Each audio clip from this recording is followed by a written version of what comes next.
Bonjour à tous, bienvenue sur le site boursetechnique.com. On est le lundi 16 mai. J'aimerais faire une analyse de la situation des marchés, ce qui se passe en ce moment sur les principaux indices, premièrement. Aussi souligner, bien entendu, le marché de l'or, l'argent, et surtout mettre un point assez crucial sur l'achat des orifères, des mines d'or et des mines d'argent aussi.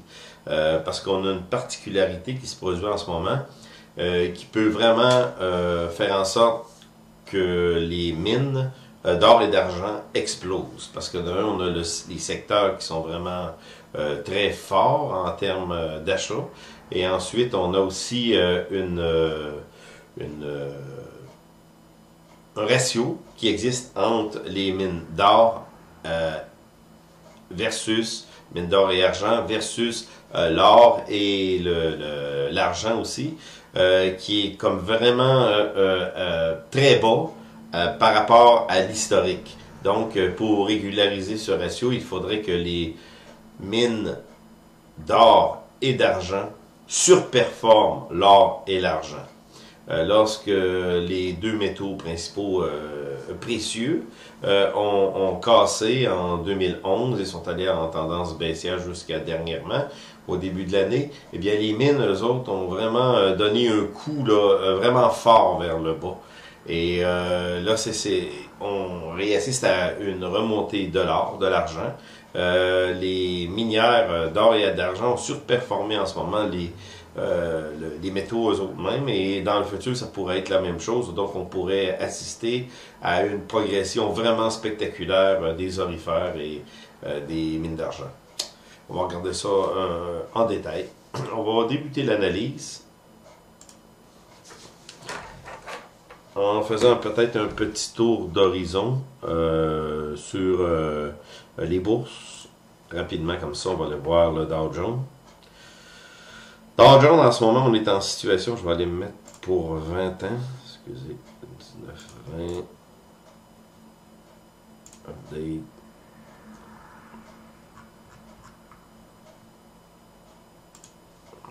OK.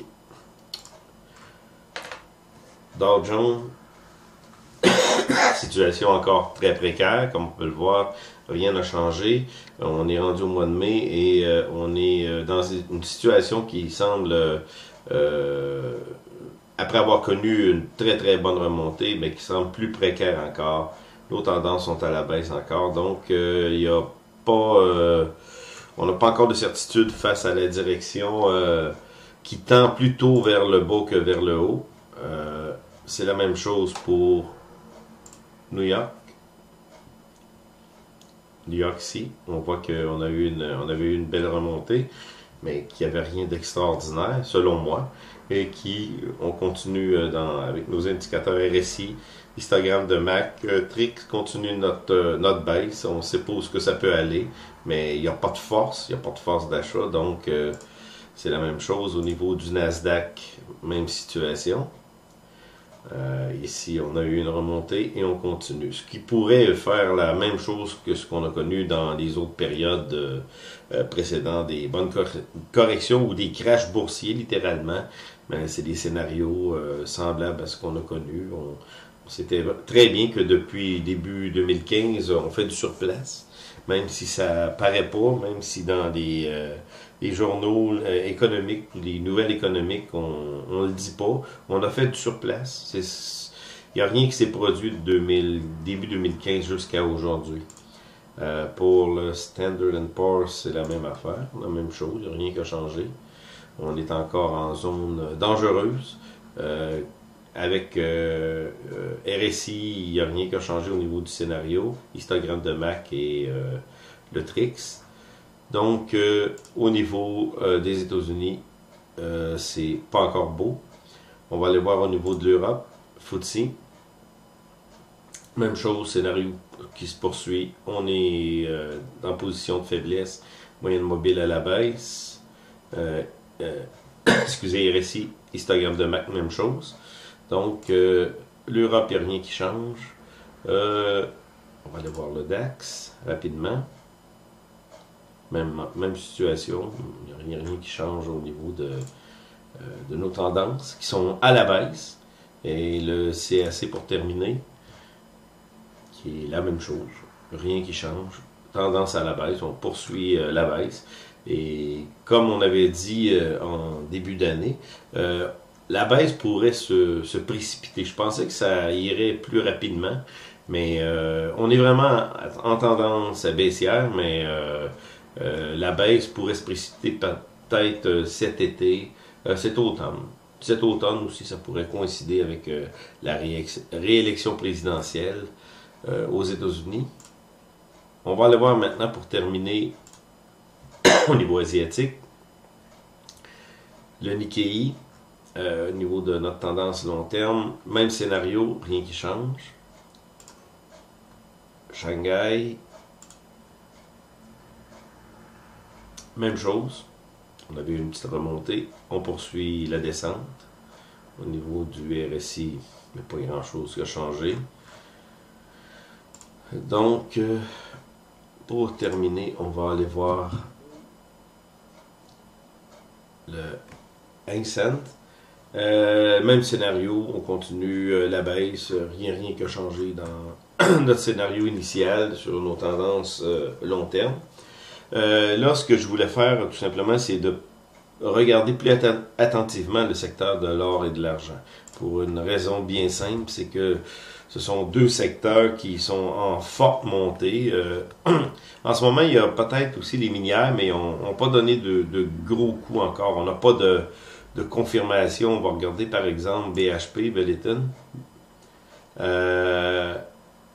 BHP Billiton avait donné un signe ici comme de revirement. On retombe, mais moi je pense que c'est la formation d'un creux qu'on est en train de vivre, tout simplement. On n'avait pas de confirmation d'achat. Comme on avait dit, c'était peut-être à la veille de venir. Moi je me donne une couple de mois et je pense qu'on va être en revirement. On n'est pas rendu là. Valley, c'est la même chose. Valley, on a donné un bon coup de main. Comme ça, ici on voit. On avait cassé une longue tendance et on était en signal positif. Donc, ici, Valley a donné une bonne indication qu'on est en train de préparer un retournement. Ça semble être ça. On n'a pas encore une confirmation complète, mais on pourrait commencer à surveiller ça à long terme. Moi, c'est sûr que je vais vous dire, en ce moment, mes deux secteurs qui sont clairs et nets, c'est l'or et l'argent, qui sont les deux secteurs qui donne vraiment un signal, plus qu'un signal d'achat. On a dépassé le signal d'achat. On est rendu à la montée. On monte. Là. On est en train vraiment de connaître une montée de ces deux secteurs-là. Regardez, on a le secteur du silver et du gold, qui sont les deux premiers qui performent, les deux plus performants. Matériel, précieux métal, qui est encore les mêmes secteurs, précieux métal, métal précieux, c'est les positifs. On a les utilités, comme on a dit, dans des périodes branlantes comme on vit là, ça fait partie du package. Les mines aussi, comme on avait dit, mais ici on est encore à la baisse, dans un territoire négatif, on avait connu une montée. Mais les deux secteurs qui performent, c'est or et argent, qui se changent ça de temps en temps. L'or est plus haut, l'argent est plus bas, mais c'est dans les secteurs qu'on doit être. OK. Et même ce matin, le lundi 16 mai, on a un gain de 15 $ sur l'or, 0,24 cents sur l'argent. Et ce qui est important, c'est le seuil psychologique du 1300 $. On va aller voir justement le graphique de l'or. Long terme, bien entendu. Ici, au niveau de l'or, on a eu une cassure au mois de février. Et le fameux seuil ici de 1300 $ est très important au niveau psychologique. Parce ce qu'on a eu comme montée depuis le mois de février, on est resté dans ce couloir-là, même si on voit que c'est en montée. On est resté entre 1200 et on a touché au 1300, mais d'une manière assez rapide. Donc, il faudrait, comme pour redonner un nouvel élan, alors que le 1300$ soit défoncé. Et puis après ça, on ne sait pas où qu'on pourrait aller. On pourrait aller dans des performances assez importantes. Je vais aller voir. OK, le 8. Ça sera pas long. Je vais me mettre 20 ans.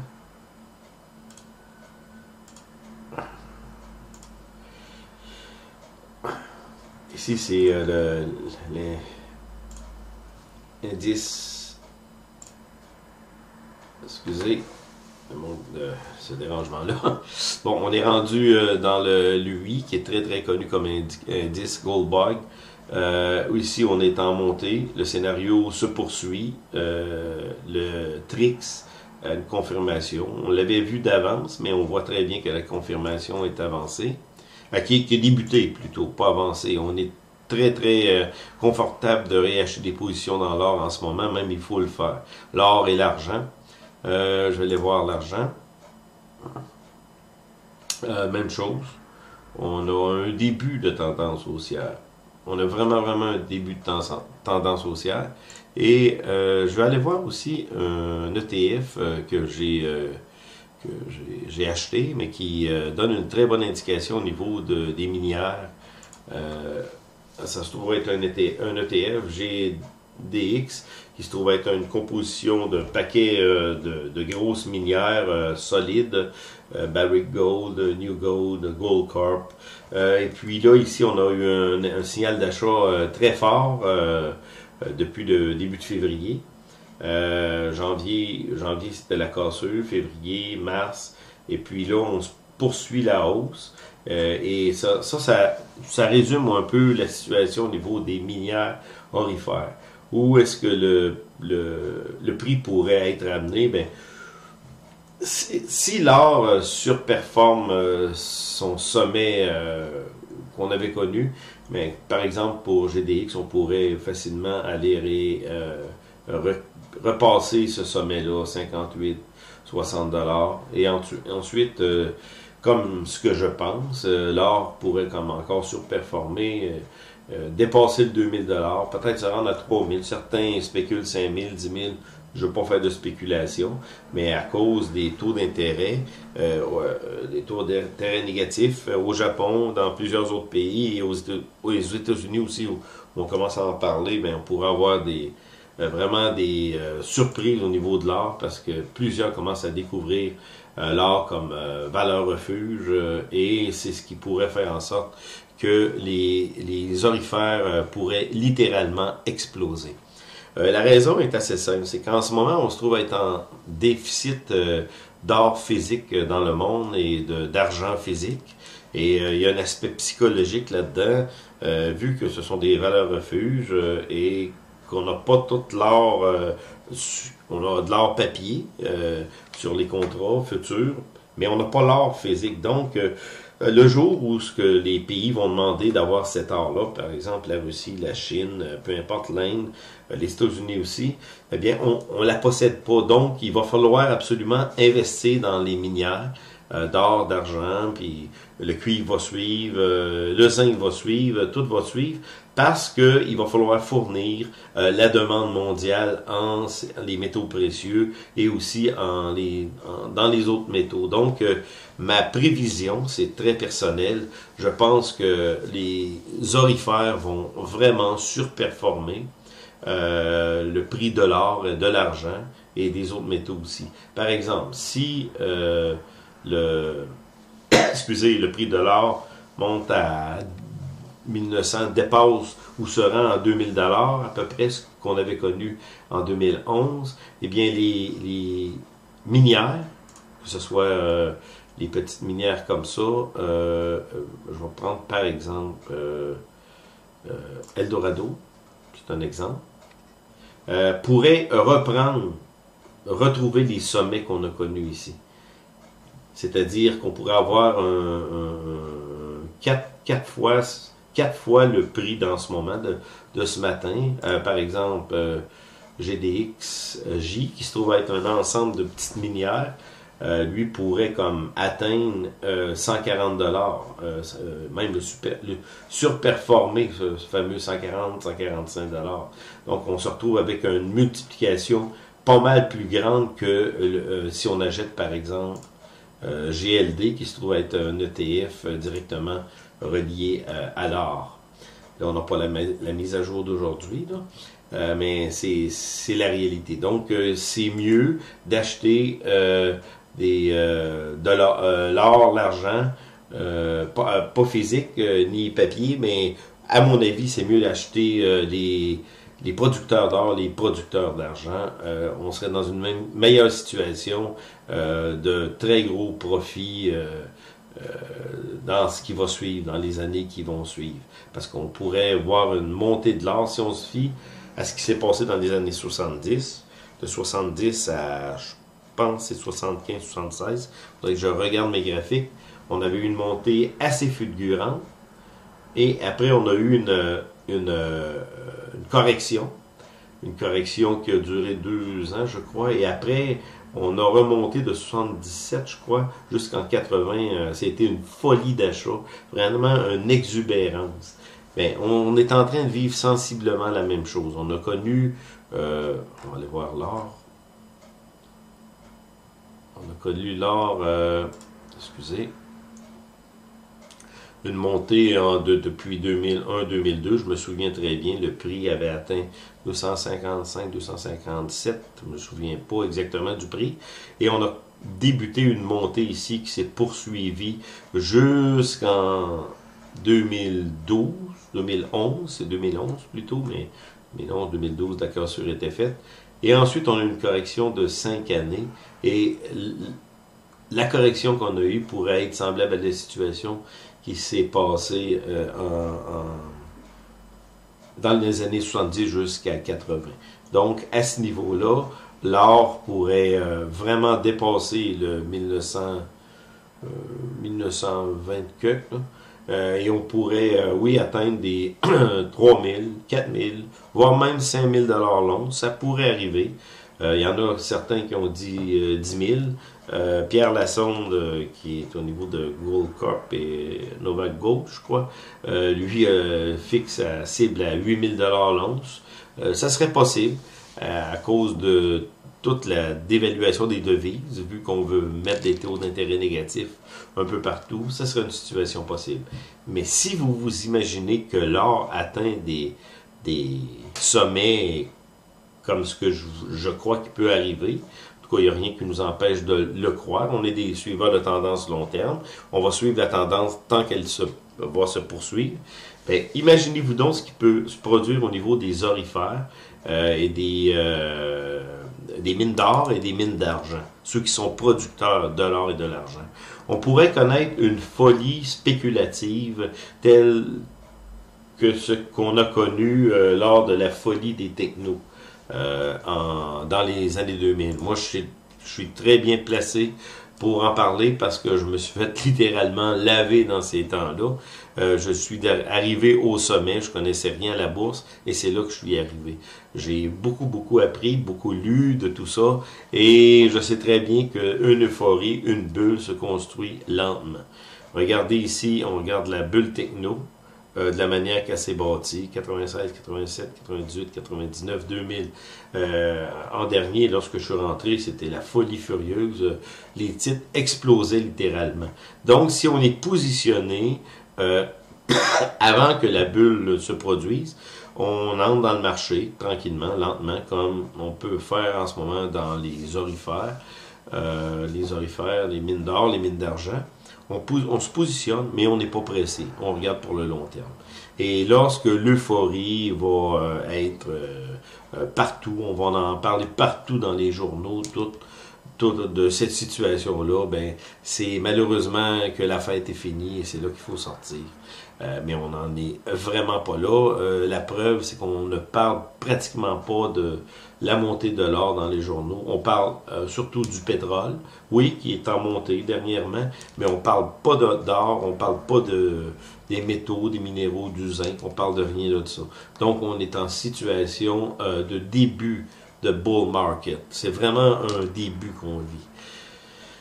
Donc, c'était mon récapitulatif pour la semaine dernière, mais la semaine qui débute, si j'ai eu moins de temps la semaine dernière de faire une vue d'ensemble, je vais écrire un article cette semaine pour un peu parler de la situation au niveau de l'or et si le fameux 1300 $ est dépassé, où est-ce qu'on pourrait aller. Mais comme on est suivre la tendance, on va poursuivre la tendance tant qu'elle va se terminer. Mais je pense qu'on en a pour plusieurs mois et même plusieurs années au niveau de l'or et de l'argent. C'était Jean-Claude Larochelle pour boursetechnique.com.